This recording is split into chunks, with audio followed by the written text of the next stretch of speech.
Online radio. Golden Tiger. Golden Tiger. This is Golden Tiger Radio.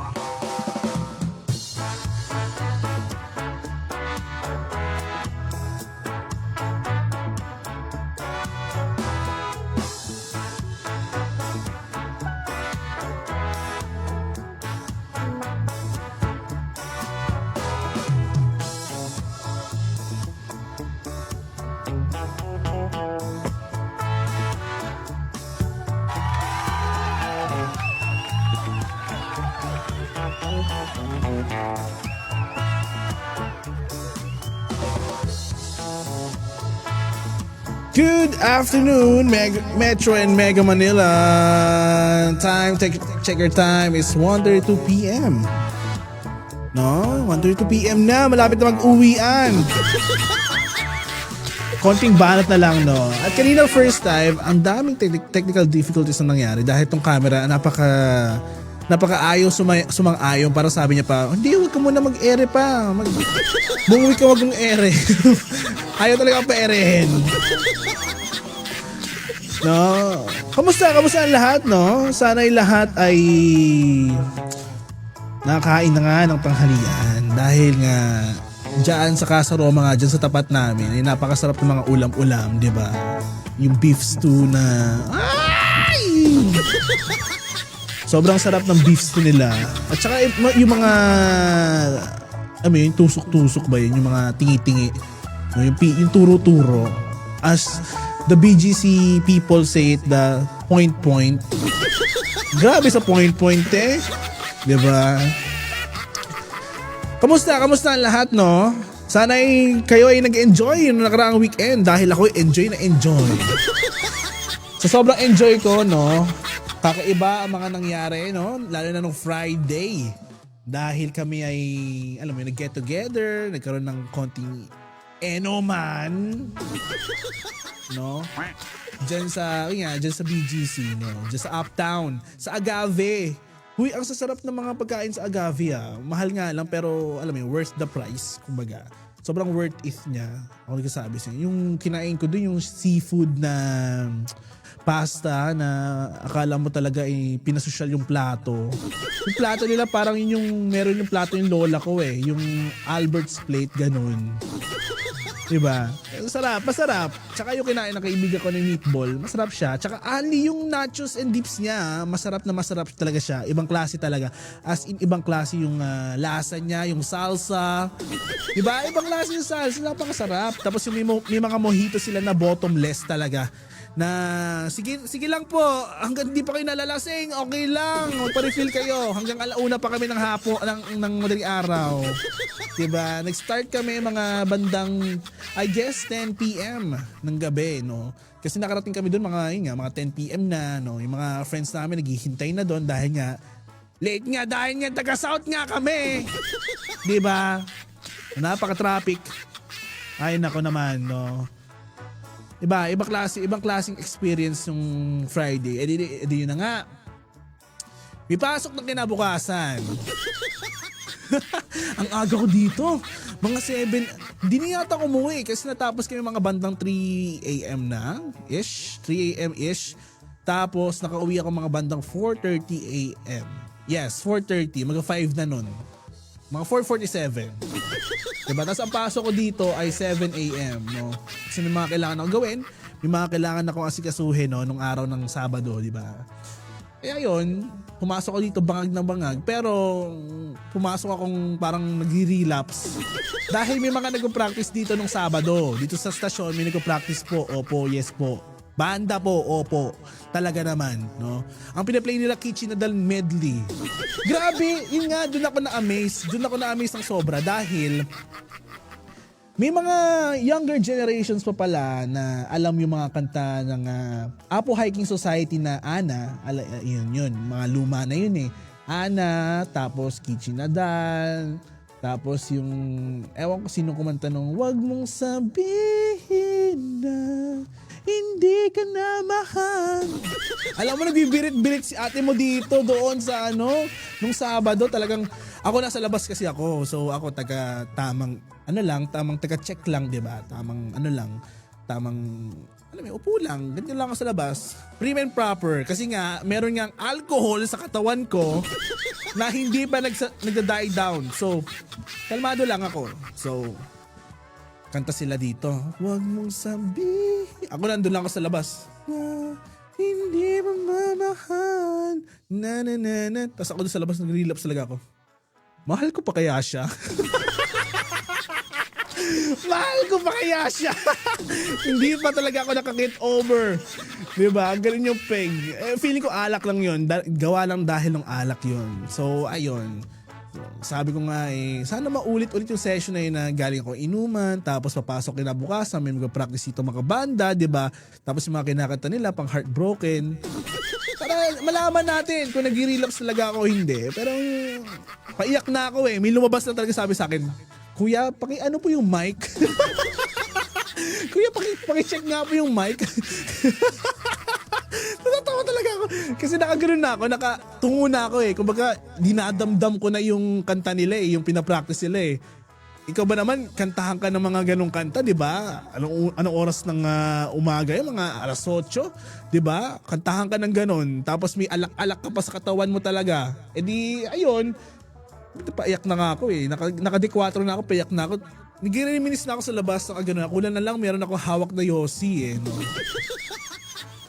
So, nakaganon ako. Huwag mong sabihin na hindi ka na mahal. Tapos ako paiyak na ako. Tapos biglang may lumabas, Kuya, pa-check mo nung mic. Pa-check mo nung mic. Ay, naku, naputol tuloy. Hindi tuloy na tuloy yung iyak ko. Okay na andun na ako Ay, naku, kayo rin ba sa mga taong dyan? Malapit na ang February 14. Yan, sa Sabado na po ang February 14. Looking forward po ako sa Chinese New Year. Ano akala nyo? Sa February 14 ako looking forward? Hindi. No? Ang gagawin ko na sa February 14, mag-grocery ako ng mga tikoy-tikoy para sa Chinese New Year. Diba? Uy, speaking of tikoy, alam nyo ba? Ako wala naman siguro may pagkakaiba. Kumbaga may mga pagkakaiba sa flavor, sa kulay. Pero mas gusto ko talaga yung kulay green na tikoy. Hindi ko alam kung bakit. Diba? Mas gusto ko siya, siguro top 1 ko kulay green na tikoy. Top 2 yung ube, yung violet. Tapos pangatlo yung kulay puti. Yung assorted, siguro bibihira na lang ako mag-assorted dahil nga karon din naman, di ba? Wala naman pinagkaiba. So pipili na lang ako isang kulay since hindi naman kami mapalabok sa bahay. So mas gusto ko yung kulay green na tikoy. Iba yung lasa nun Parang pag sa akin, I feel like home. Yung lasa ng kulay green na tikoy, parang ramdam ko talaga may mga swerteng papasok sa buhay ko sa mga darating na araw talaga, di ba? Kung yun ang tikoy namin for the next week, sa 17th ng February, sa Chinese New Year. Ay nako. Anyways, sobrang daming mangyayari. At ngayon talaga, sobrang daming ganap na February, lalo na sa mga marketing dyan. Ngayon, Valentine's mga lang, tingin ko, grabe na yung mga PR nila diba? Iba-ibang PR, iba-ibang palabok, diba? Iba-ibang hulman ng puso, yung iba sa Bermuda pa, natatanda ako nga dati, meron ng parang arko ng may arko ng heart dyan sa Vista Mall. So, ayun. Nag-trending nga yon yung sinunog. Para sa akin talaga yon. Akin talaga yon. Susunugin talaga yon. Ay, nako. Ayun, nag-chat nga pala si Choleng. Hi kay Choleng. Sabog daw sa TikTok. Teka. Aayusin natin para sa kanya. Aayusin natin. Kasi nga ang daming nangyayari. Daming error, minsan na lang talaga umere. Minsan na lang umere. Sana, ayan. Ay, nako. Anyways, iba klase. Pero ayun, sige kung sabog dyan sa TikTok, ayusin po namin. Inaayos ko na. Nakikita nyo ba ako? Diba? One-sided nga ako Dapat nga nandito ako konti Diba? Diba? Ay, nako. Anyways, sobrang, technical difficulties. Kaya talaga mag-prod. Well, speaking of prod, ang dami nangyayari pag pagka production na talaga ang usapan, Hindi talaga nakasakit yung OBS ko, Ako nagsasabi sa'yo, mas lower pa talaga. Kung ako tatanungin, mas lower pa. Diba? Mas lower pa talaga. Lahat na nga nakababa na. Yung sabi sa kanya Choleng. Ay, salamat dyan, no, sa mga nagko-comment dyan sa TikTok natin, no. At nga pala, no, ito na siguro yung time, no. Perfect na ba yung audio ko dyan sa TikTok? Teka nga, check natin. Perfect na ba dyan? Perfect na ba? Okay na ba dyan? Ito na siguro yung perfect time dahil nga kahapon ay nagdala live kami niyan nila Choleng ng Energy FM 106.7, no. Ito na, ayan na. Ito na yung perfect time, no, para sabihin ko kay Mami Olet. Mami Olet, hindi po ako nakikipag-away. hindi po ako nakikipag-away sa Mami Olet. Ako po nagsasabi sa iyo, hindi po ako nakikipag-away kay Mami Olet. Kasalanan po ni Choling ang lahat. Ako nagsasabi. Hindi po, bakit Choling po talaga yung message? Kasi nga, para mag-gets yung context, di nagti-TikTok live yan si Nicolay kahapon. Diyan sa TikTok, nagla-live siya. So, ako, for the comment naman ako. Sabi ko, ano ba yan? Ganto ganyan, kineso, chares. Dami ko na sinabi, di ko na matandaan eh. Tapos, nag-aasaran bigla no, na about nga na kay Mami Olet na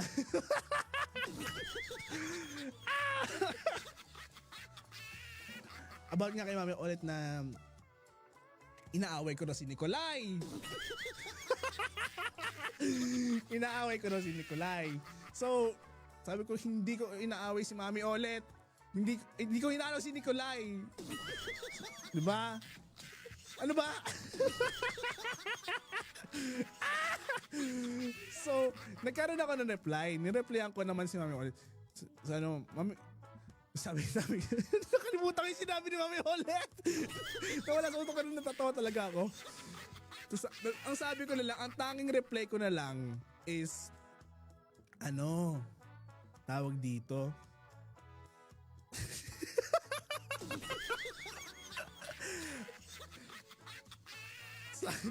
Tama ba? Ang tamang reply ko na lang ay, sige nga. So, so nagkamali ng interpretasyon, no, si Nicolay. Pinick up naman ito ni Nicolay yung mga nangyayari. So sabi ko, hindi ko naman inaaway si Mami Olet. Gagawa na lang apology video about it. So eto na nga, no, eto na. Ngayon na ang pagkakataon, no, para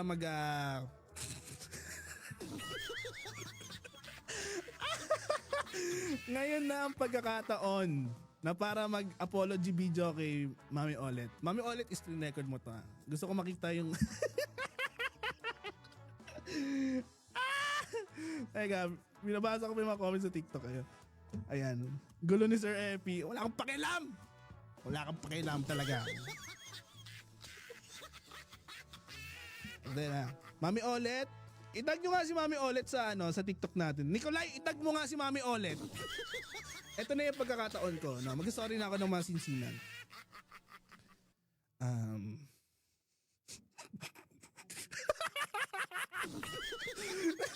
Teka, lagyan natin ng background music. Teka.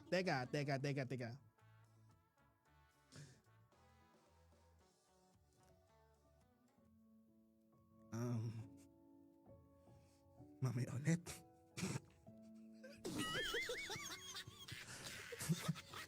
Mami Olet, pasensya na kung tingin mong nagkamali ako. Kung tingin mong may mga pagkukulang ako, lalo na itong mga nakaraang linggo, no? Nagkamali lang po ako ng aking nasabi, na aking na-type dahil po kasalanan po ito ni Nicolay. Kasalanan niya po.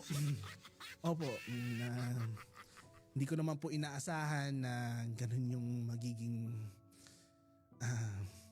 yung magiging impression mo sa akin, no? Pero wala naman po akong masamang tinapay.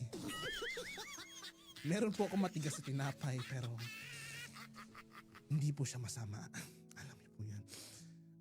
Mami Olet, sana po patawarin niyo po ako sa mga nagawa kong kasalanan sa mga pansit na nakain ko nung time na nandyan pa ako sa dati kong istasyon. Sa mga araw na kinukulit kita.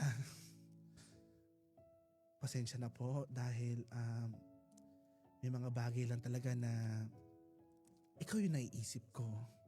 Diba? Kahit alam natin na medyo malayo na ako dyan sa dati kong stasyon ay patuloy pa rin kita naiisip. No, Mami Ol. Yari ka.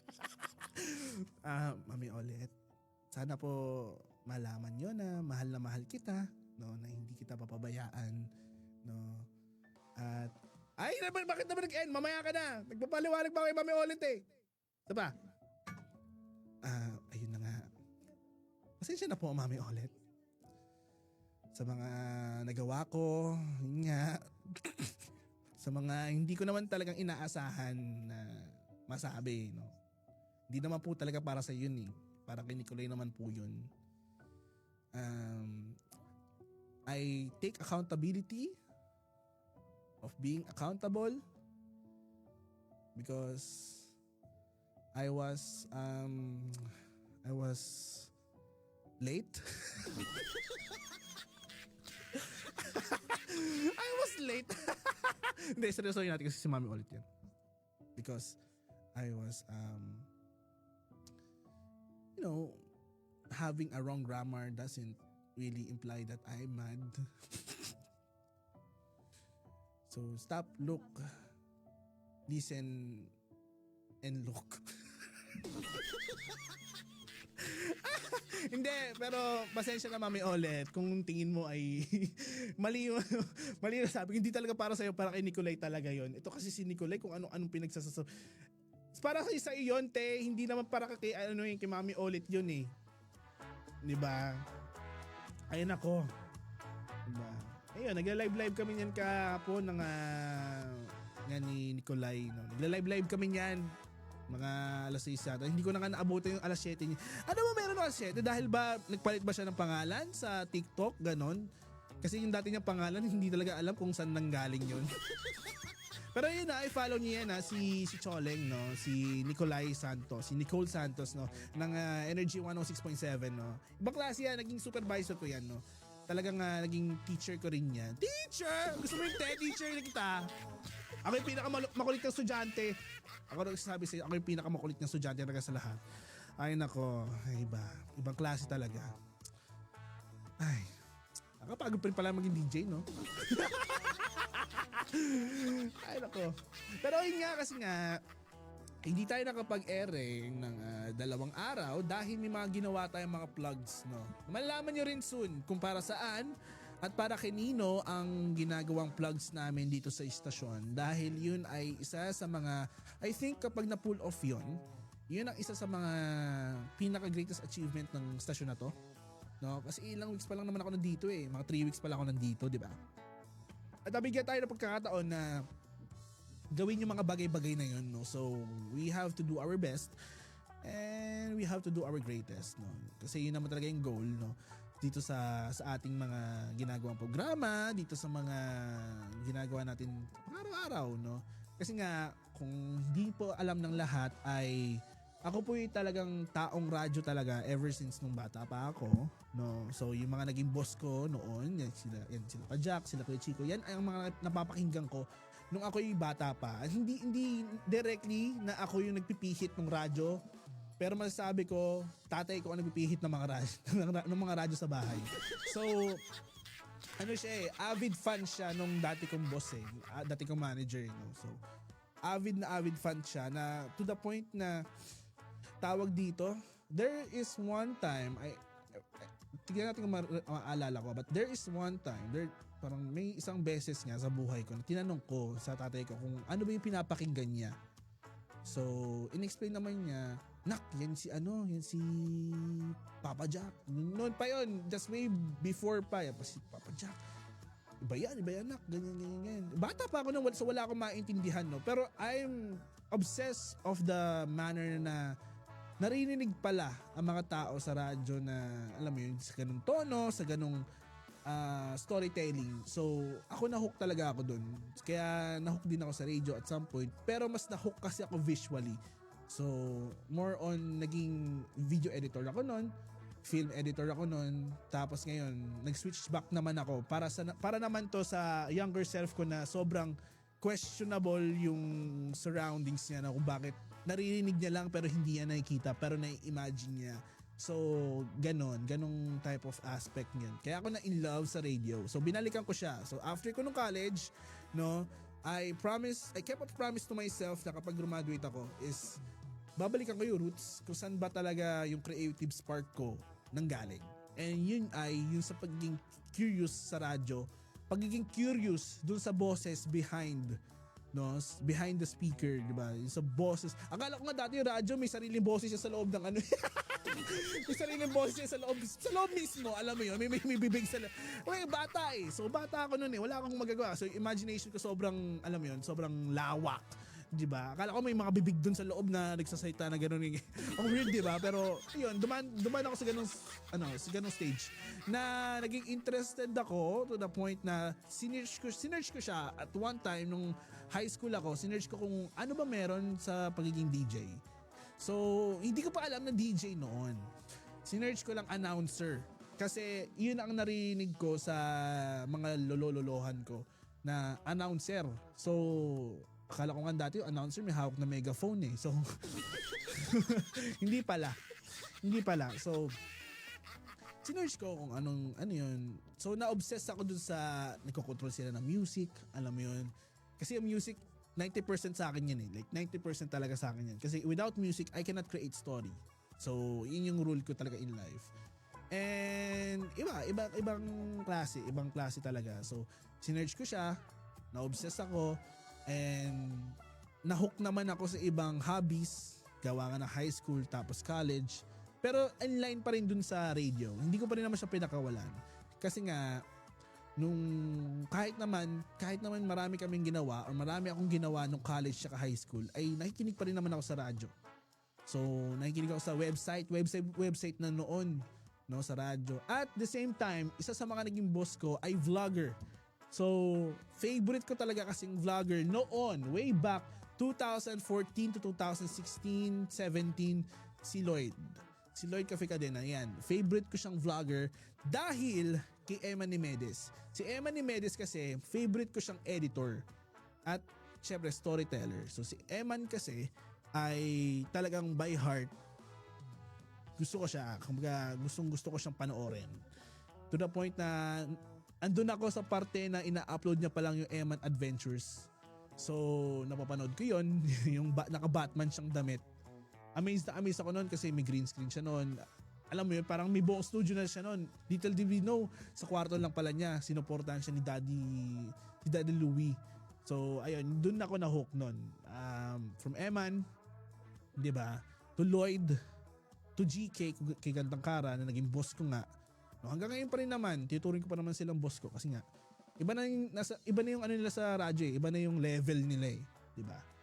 So, ayun, si Emma, nahook kay GK. Now, nakita ko ngayon yung dati kong pinapakinggan nung bata pa lang ako, nung prep pa lang talaga ako noon. Tapos nanong ko sa tatay ko, sino yan? Tay, si Pajak. So, nakita ko na si Pajak noon.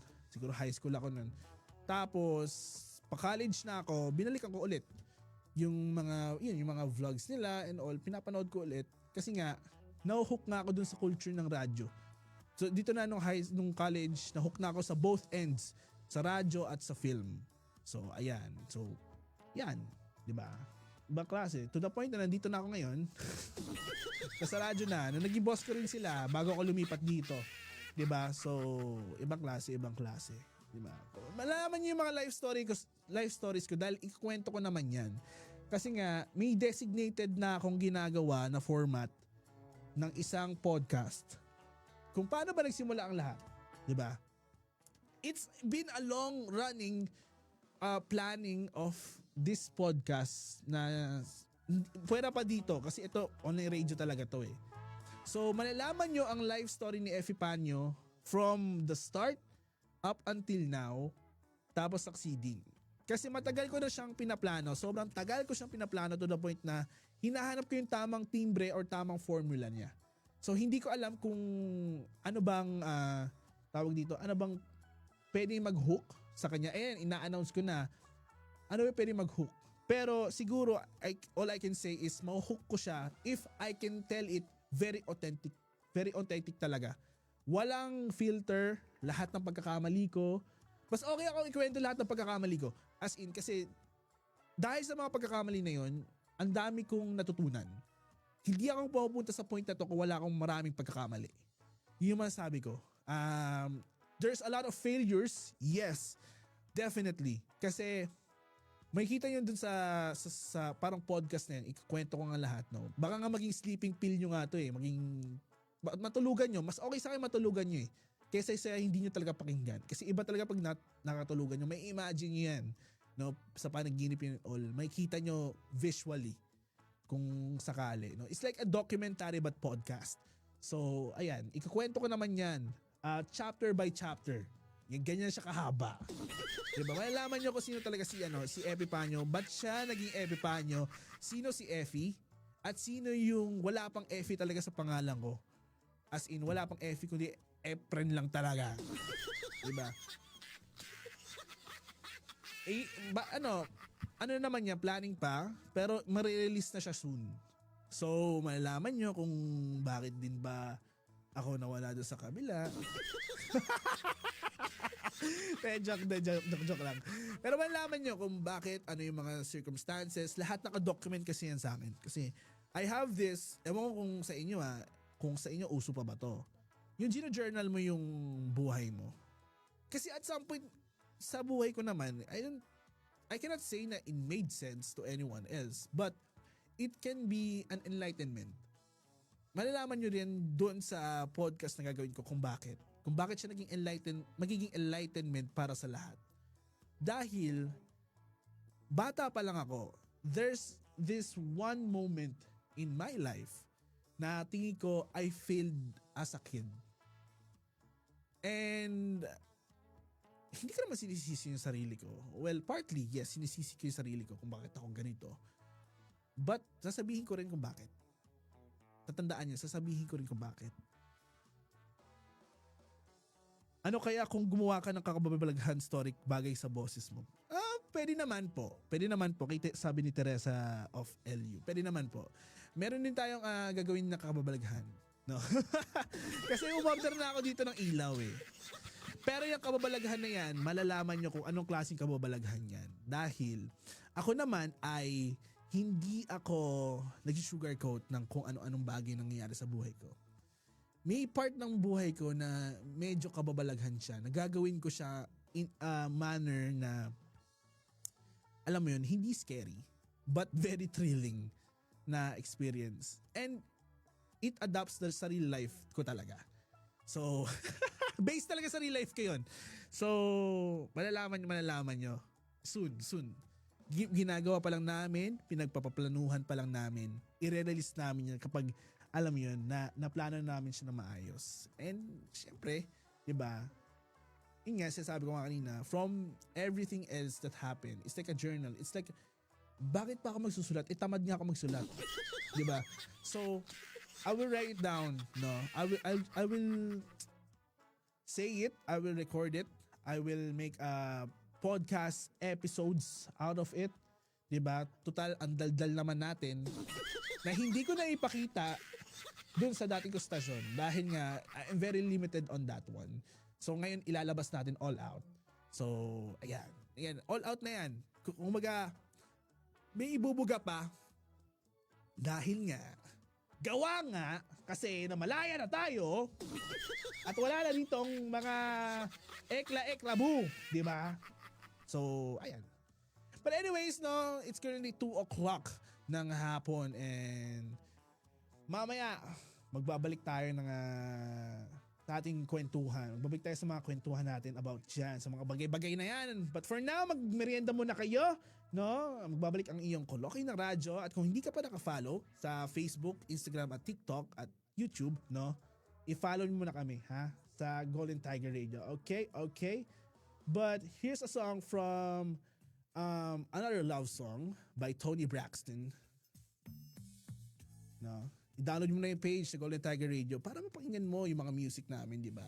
Lahat dito bago, walang ads, di ba? Walang anything na about kung ano-ano. But here's a song from Tony Braxton, another sad song.